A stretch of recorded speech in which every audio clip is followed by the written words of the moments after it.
ওই যে নদীর ঢেউ দেখা যাচ্ছে। জোয়ার হবে আর কিছুক্ষণের ভিতরে, এখনো ভাটি চলতেছে হয়তো বা।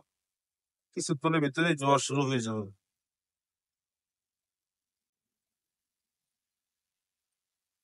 এই যে চাঙ্গাগা চাঙ্গাগা কাঁকড়া চাঙ্গাগা আর একটা জিনিস, এটা হচ্ছে চটা বেলে।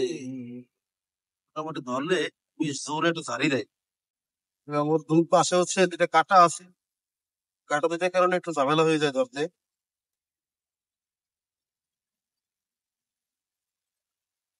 হুম, কিন্তু আঘাত করা হচ্ছে, ও দুর্বল হয়, বেশি লাফালাফি না করে। বাস, অবশেষে সাকসেস আমরা। দেখেন কাকটা কি করি, কাঁকড়া গুলো সবই অফ সাইজ।